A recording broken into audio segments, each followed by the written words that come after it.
하나님이 일어나실 때에 하나님의 원수들이 흩어지고 하나님을 미워하는 자들은 하나님 앞에서 도망칠 것이다. 연기가 날려가듯이 하나님이 그들을 날리시고 불 앞에서 초가 녹듯이 하나님 앞에서 악인들이 녹는다. 그러나 의인들은 기뻐하고 하나님 앞에서 즐거워할 것이다. 기쁨에 겨워서 크게 즐거워할 것이다. 시편 68편 1절에서 3절 말씀. 오늘 우리가 읽은 시편 68편은 승리의 노래입니다. 이 시를 설명하는 표제는 하나님이 승리하신다입니다. 그만큼 이 시에는 하나님께서 승리하셨음을, 이방의 왕들을 굴복시키셨음을, 그리고 온 세상의 통치자가 되심을 아름다운 문장으로 노래하고 있습니다. 시는 총 35절로 이루어져 있는데 크게 세 단락으로 나눌 수 있습니다. 첫 번째 단락은 1절부터 11절까지 승리의 하나님이 어떤 분이신지 드러냅니다. 12절부터 23절까지는 승리의 하나님을 찬양하는 이방의 왕들에 대해 묘사하고 있습니다. 24절부터 마지막 35절까지는 그렇게 승리하신 하나님께서 온 세상의 통치자임을 드러내 보이고 있습니다. 첫 번째 승리의 단락을 살펴보겠습니다. 시인은 하나님이 일어나실 때에 원수들이 흩어지고 하나님을 미워하는 자들이 모두 무너지리라 노래하고 있습니다. 하나님을 대적하는 자들이 모두 녹아서 없어지고 의인들은 바로 기뻐하며 노래할 것이라고 말합니다. 악인이 무너지고 의인이 기뻐하였으니 진정한 하나님의 승리라고 볼 수 있습니다. 그런데 시인은 여기에 주목하는 사람들이 있습니다. 바로 고아와 과부들입니다.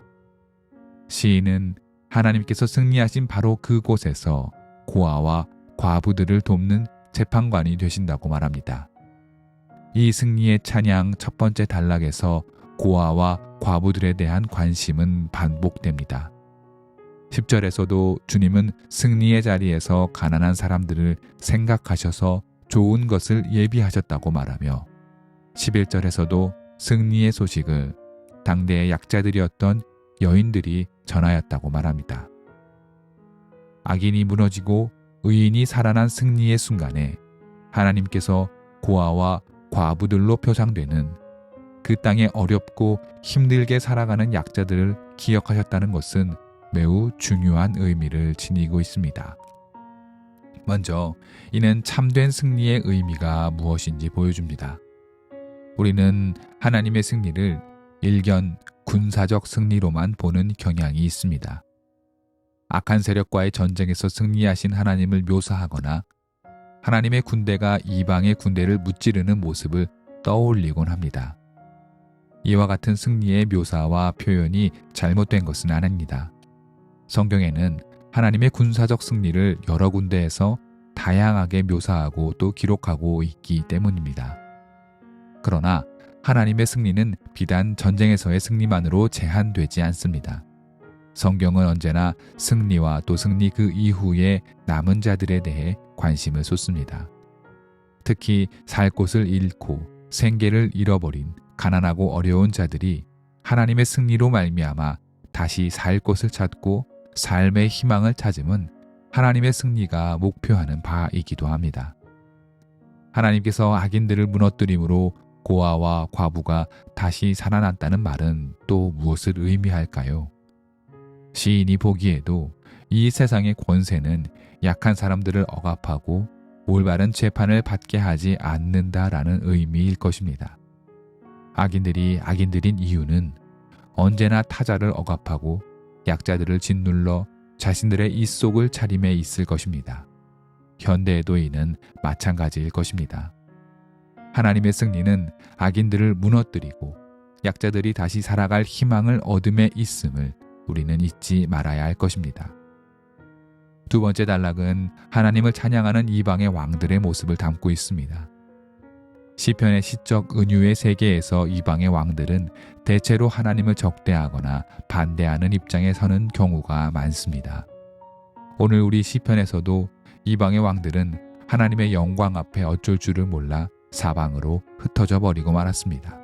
하나님의 병거는 그 수를 헤아릴 수 없고 하나님의 권능은 높이 솟은 산과 같다고 시인은 노래합니다.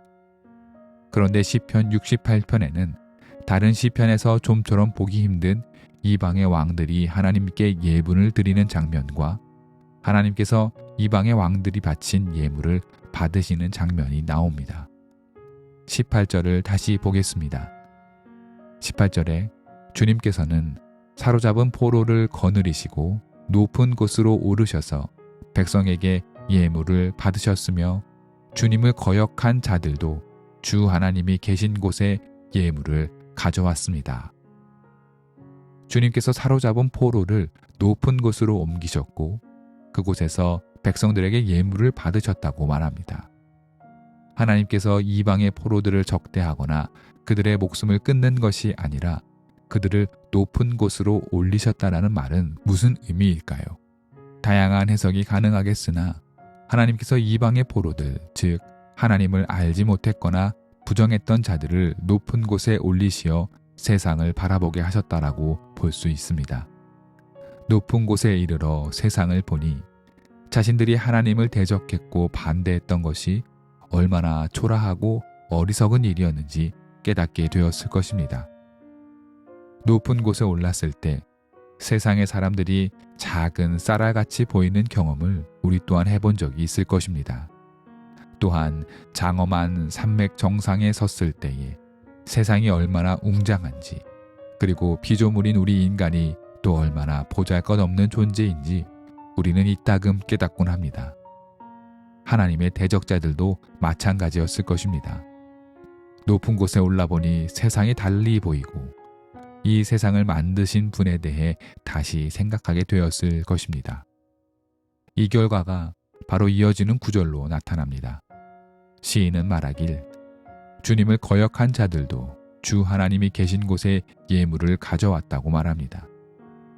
주님을 거역한 자들 역시 높은 곳에 올라와 보니 하나님의 뜻과 세상의 이치를 알게 되어 하나님께 예물을 바치고 하나님을 인정할 수밖에 없었다는 고백입니다.